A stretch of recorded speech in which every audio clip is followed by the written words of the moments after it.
Today, we bring you a story of Subnautica 2. Subnautica 2 didn't just make waves, it detonated beneath the surface. Over 1 million copies sold in just 4 hours. Then another million not long after. For a game that's only just entered early access, offering players only a glimpse of what's still to come, those numbers are almost unheard of. So what makes this one different? Why are millions of players willingly diving into the crushing depths of an alien ocean world, only surfacing long enough to catch their breath before plunging straight back into the abyss? That's exactly what we're here to uncover, so descend with us. The story beneath the surface.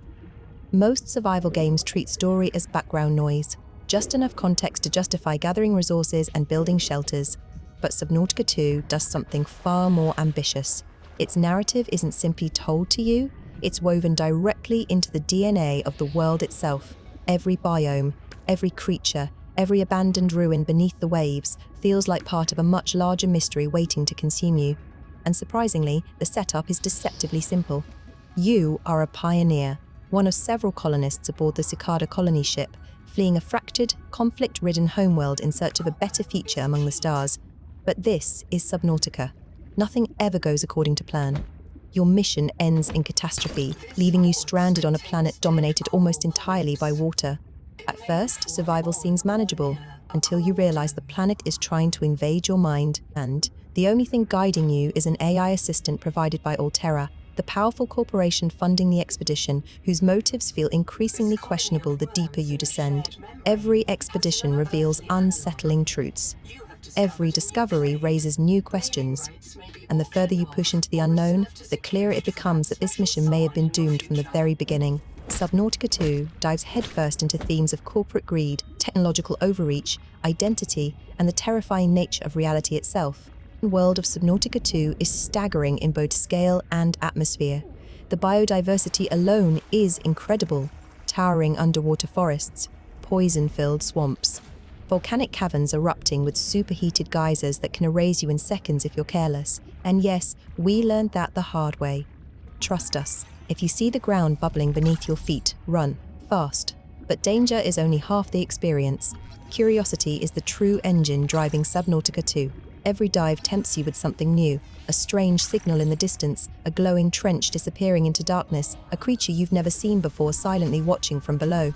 The game constantly pushes you forward through equal parts wonder and fear, and somehow it never loses that tension. The crafting system has also evolved dramatically. Resources now feel more meaningful, with materials feeding into multiple crafting paths instead of becoming useless clutter. So if you're the kind of player who hoards everything just in case, congratulations. This game was made for you. Base building is another massive improvement. Construction feels smoother, faster, and far more intuitive than previous entries, transforming your underwater home into something genuinely personal. Not just a shelter, but proof you survived. Every room, every corridor, every glowing observation window overlooking the endless ocean becomes your story. And while multiplayer base sharing still feels limited for now, the foundation is already incredibly promising. Even with the current map boundaries restricting access to future areas, the world already feels immense, and more importantly, alive. That's the magic of Subnautica 2. This isn't just an open-world survival game, it's a world that slowly convinces you that you belong there, even when every instinct tells you otherwise. Alone, but not anymore. One of the biggest changes in Subnautica 2 is the introduction of cooperative multiplayer. For the first time in the franchise, up to 4 players can survive together, and, honestly, it changes everything. The crushing isolation of the solo experience is replaced with shared panic, coordinated exploration, and desperate underwater rescues when things go horribly wrong. Progression becomes faster when working as a team, but the game smartly preserves the unique atmosphere of solo play for those who still want that lonely, suffocating descent into madness. It's an excellent balance. You can experience the terror alone, or bring friends along to scream with you. The game also introduces character mutations, allowing players to develop unique abilities and specialized playstyles. That means stronger build diversity, more strategic teamwork, and huge long-term potential as the game expands. Vehicles like the Tadpole already hint at what's coming next, though it still feels like we've barely scratched the surface of their capabilities. And honestly, that's both exciting and terrifying.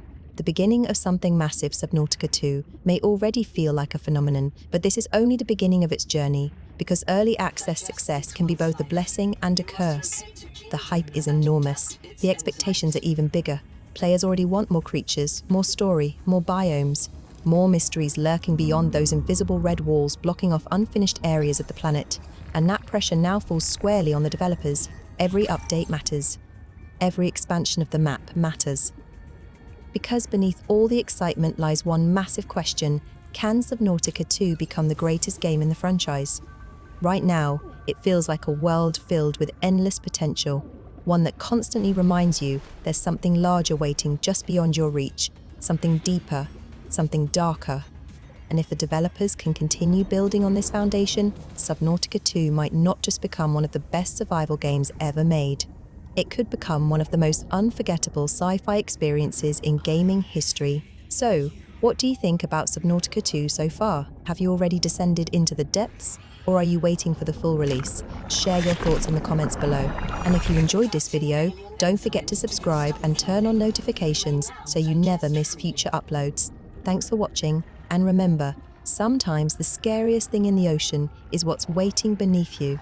If you found the video valuable and believe it's deserved, please consider liking and subscribing. Your support helps the channel grow and allows us to continue creating content. Please leave any comments or thoughts below. Thank you for choosing to watch the video. We hope you return when we have new content uploaded. Take care, keep safe, and we look forward to seeing you soon.